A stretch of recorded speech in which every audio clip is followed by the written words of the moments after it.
So here's a hilarious take here. Even though that the Democratic Party and the rest of the establishment is supposed to tone down, simmer down the rhetoric and wording that they're using, they still can't help themselves. They still can't help themselves to frame Trump as the worst threat to the establishment, the worst threat to the country, the worst threat to democracy, and comparing him to a character like Adolf Hitler. They can't help themselves because the Trump derangement syndrome has just taken over as much as possible. And even more so in the fact that they were called out about this in the White House press briefing. This is Peter Doucy of Fox News about to ask, I keep blanking on her name, Kareen Jean-Pierre, I think that's her name. It's a very French name.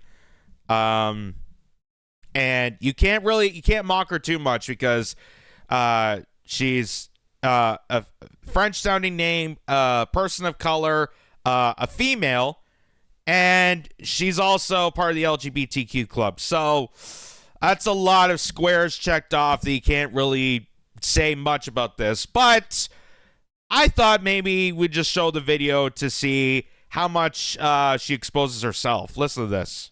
It's been only 2 days since somebody allegedly tried to kill Donald Trump again. And you're here at the podium in the White House briefing room calling him a threat.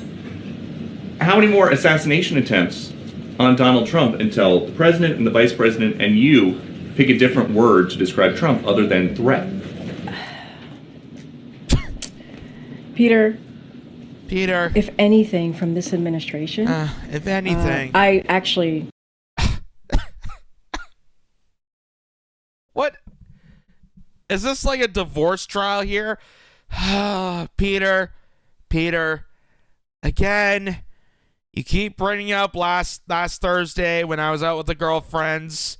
Why do you have to keep deranging on things from the past? I'm looking forward to the future. I'm looking forward to the settlement.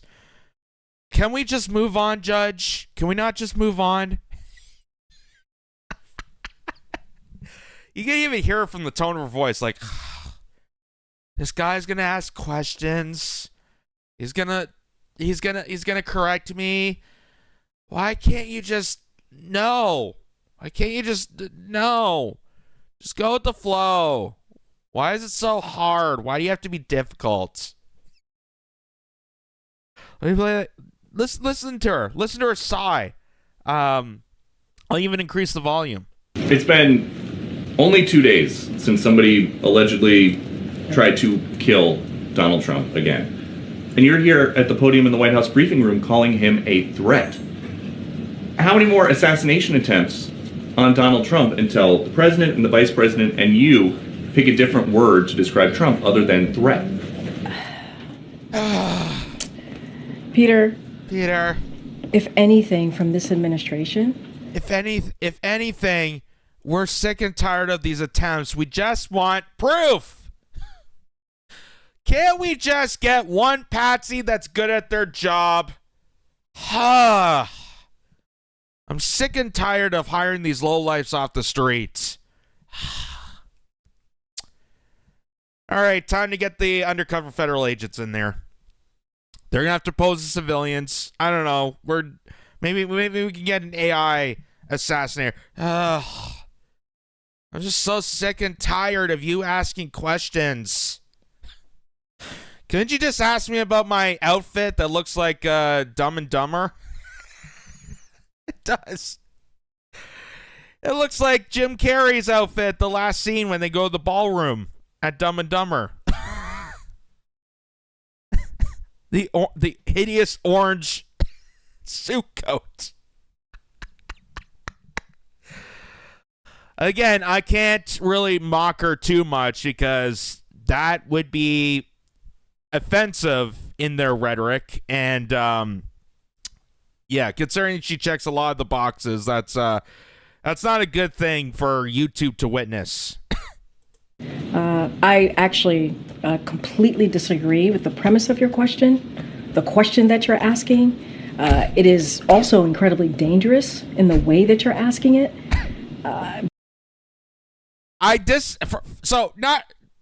let me get this straight. You disagree with the question. You're offended by the question. You also think it's dangerous.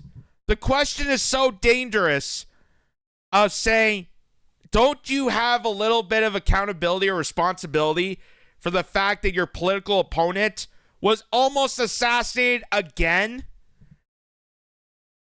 In what world is that dangerous to ask the press secretary on that? How is that dangerous? How is that dangerous for you? You realize that Donald Trump almost got killed again. Again. There was also stuff that was happening in his rally recently that they were trying to do. And they still won't bear responsibility. I swear to God, they go to the Hillary Clinton psychotic boot camps. And it's like a re-education center where they walk in there and the first lesson is, okay, if people start asking for your accountability or for your responsibility, just go ahead and call them deplorables. Call them deplorables, blame everything else, write a book about how Russia did everything, and go off into the sunset, drink some tea with some warmongers. Good job. Because American people are watching.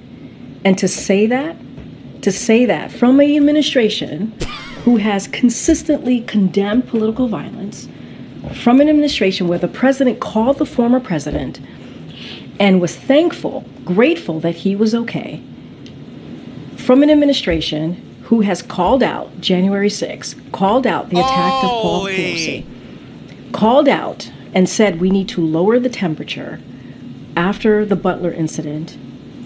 And now for you to make that. I don't know how many lies you could say in one statement.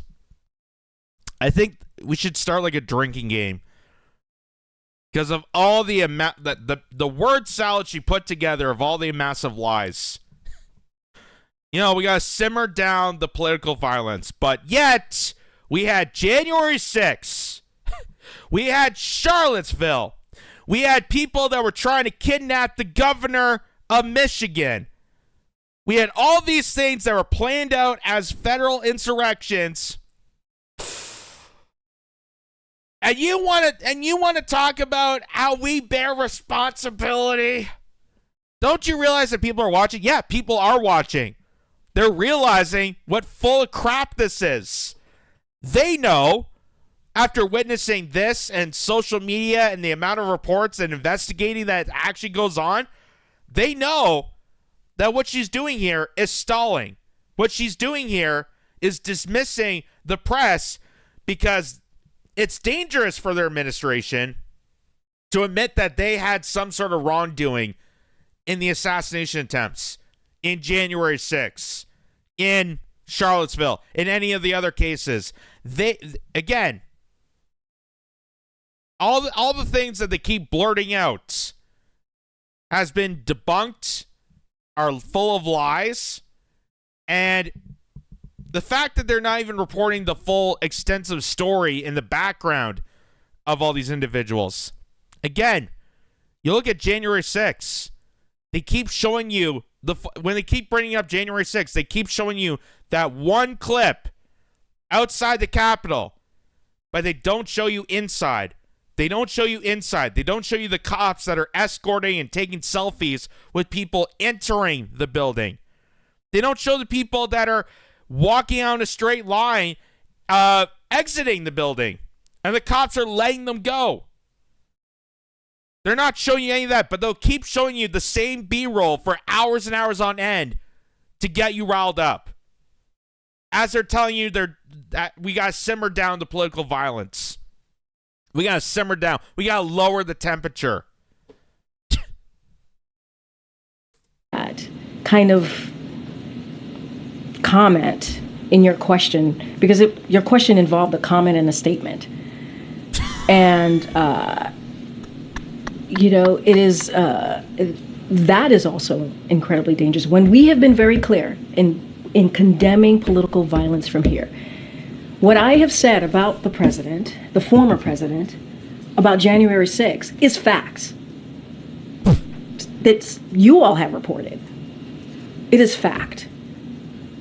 When you have a former president who basically says that the election wasn't, the results of the election were not the results of the election. When dozens of more than 60 Republican judges said that it was a free and fair election. More than 60 said it was indeed a free and fair election. You had more than 2,000 people who were told to go to the Capitol. It was one of the darkest days of our democracy. One of the darkest days. There were law enforcement officers who died because of what happened at the Capitol. And they were there because the former president told them to go there. I mean, I don't know if that's not a threat in our democracy when it was one of the darkest days of our democracy, January 6th, one of the darkest days. And so we have been very clear from here. Now, we can have a disagreement on policies. So a former president that holds a rally in Washington and tells people peacefully and calmly to protest outside the Capitol, not inside. That was when the feds came in and told those people, hey, we need to storm in. They were told peacefully and patriotically to protest outside the Capitol. That's a threat to democracy coming from the administration that wants to censor everything so you don't get information. They want to attack you and demonize half the population of America for being deplorables, for being traitors, for being villainous, for being racist, and for being systematically somehow puppets of Russia or China or any other nation that they want to build up a boogeyman for. You tell me what's a bigger threat. You tell me what's a bigger threat. What's a more horrific scene for a nation that's already been divided, has already been divided for many, many, many years. And now we're seeing that in full-flown steroid mode as they're trying to demonize half the population of America for being traitors to their nation. They're deplorables. And that's not even including the stuff that went on through COVID. They want to eliminate the anti-vaxxers. They want to get them away from society. They're animals. Gee, I wonder what kind of also other nation uses that rhetoric. They're a bunch of animals. Yeah, what's more of a bigger threat to democracy here? What's a bigger threat to democracy there? So, I'm not even going to show all that because that was just garbage. But I'm going to show you just how they're simmering down the political violent talk with this little fun little montage here that was put together over the many, many years that when Donald Trump was gaining power and there was fears that the establishment was getting worried that Donald Trump, even though he's basically a good boy for the establishment for many, many years, and they loved him, they were golf buddies, all of a sudden they're worried that this guy could be a loose cannon, out of control, and maybe say things that shouldn't be blurted out to the American public. I just don't even know why there aren't uprisings all over the country, and maybe there will be. People need to start taking to the streets. This is a dictator. You know, there needs to be unrest in the streets for as long as there's unrest in our lives. Enemies of the state. Show me where it says that protests are supposed to be polite and peaceful. Do something about your dad's immigration practices, you feckless. When they go low, we kick them. How do you resist the temptation to run up and wring her neck? The biggest terror threat in this country is white men, most of them radicalized right up to the right. I thought he should have punched him in the face. I said, even if you lost, he insulted your wife. Yes. He came down the escalator and called Mexicans rapists and murderers. He said, well, what do you think I should have done? I said, I think you should have punched him in the face and then gotten out of the race. You would have been a hero. I'd like to punch him in the face. I said if we were in high school, I'd take him behind the gym and beat the hell out of him. Punch some people in the face! When was the last time an actor assassinated a president. They're still going to have to go out and put a bullet in Donald Trump, and that's a fact. Look as his character is stabbed to death. Where is John Wilkes Booth when you need him? I have thought an awful lot about blowing up the White House. A Missouri state senator is under investigation by the Secret Service after saying she hopes President Trump is assassinated. I will go and take Trump out tonight. And if you see anybody from that cabinet in a restaurant, in a department store, at a gasoline station, you get out and you create a crowd. And you push back on them. And you tell them they're not welcome anymore, anywhere. And sadly, the domestic enemies to our voting system and our honoring our Constitution are right at 1600 Pennsylvania Avenue. They're not going to stop before Election Day in November, and they're not going to stop after Election Day. And that should be, everyone should take note of that on both levels, that this isn't, they're not going to let up, and they should not. If you think we're rallying now, you ain't seen nothing yet.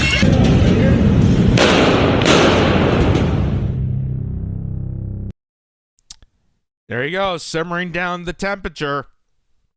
A very, very roaring bubble. That's how you simmer it down, right? You crank it to the max. You let the pot boil to odds on end to the point that society is destroyed eternally. And then it simmers down. Once, everybody gets their darkness outside to their outside.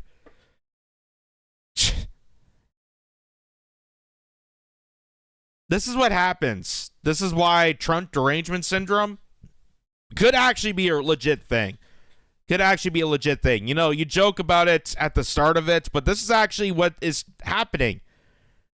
And again, like I said, a lot of these people that are so anti-Trump and hatred of this guy, they were best friends with him. They know who Donald Trump is. They know who this guy is. Donald Trump knows who they are. It's all a big, giant club. And to create this chaos is igniting the civil war that they are proposing to do to America to distract us. That's the whole purpose of all this. That's what the globalist oligarchs want us in Bay. They want us angry at each other. They want us to commit mass violence towards each other to distract us from the hideousness, from the real systematic problems that are taking effect among everybody.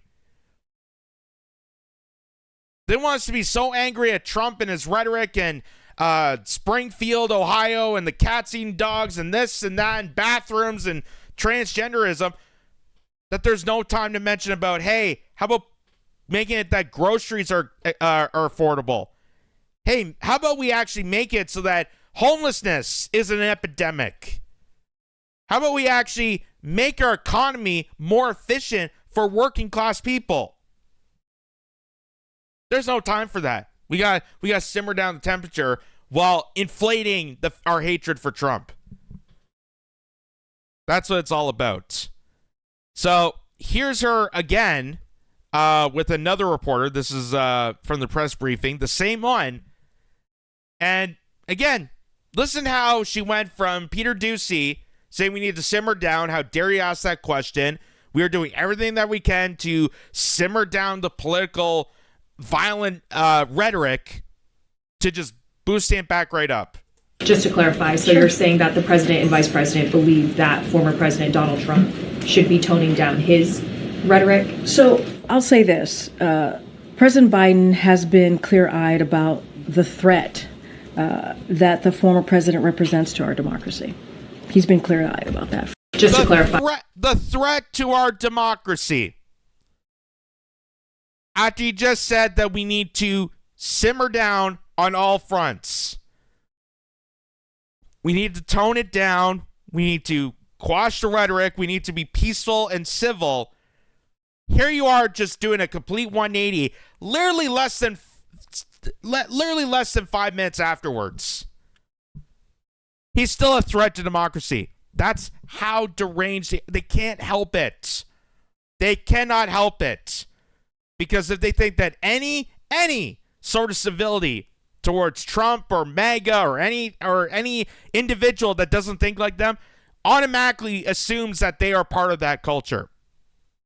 Just like how people railed at me for saying that, hey, if I support free speech, which is a principle I've had since I was born, that I think people have the right to have the ability to exercise their practice free speech and express their opinions, somehow is helping Trump. I'm somehow a Trumper, according to their eyes. Did I say that I was supportive of Trump? I don't like Trump. I was never a fan of Trump. But somehow equating fighting for free speech equals that guy. That's how deranged they are. That's how psychotic and lunatic they are. It's like walking around a sane asylum and you're the only survivor. It's crazy. It's crazy. And these are the people that are actually threatening your democracy. These are people that are taking away your ability to vote. These are people that, I mean, look at, they talk about the 2020 election, whether it's rigged or not. You don't even have to look at that election. Just look at the primaries. Look at the fact that Kamala Harris got magically selected. Oh, there was a process involved. Well, what was the process? There's a process. Just shut up about it. No, I'd like to know about this process. I'd like to know why nobody in the Democratic Party was able to vote in a primary for Kamala Harris. And the reason for that is because they know that Kamala Harris would not get the ticket and be in the position that she is now if they had a chance for votes, if they had a chance for democracy.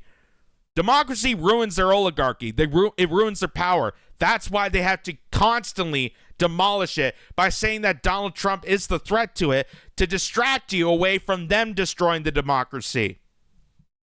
Because let's face it, it's an oligarchy. They cherish an oligarchy so much for so many years. They have built up this oligarchy, squashed the middle class for so long that a game show host, tycoon real estate agent from New York, even if he's exactly the same as them, if there's any threat, any jeopardization to their oligarchy, all shit breaks loose. And that's why they have to keep us perpetually afraid and paranoid and at the Civil War end to keep us distracted and not realize that these are the people that are a threat to democracy. They are. And they're just pointing the finger at somebody else, putting the blame at somebody else to keep you distracted while they continue on the destruction of your country.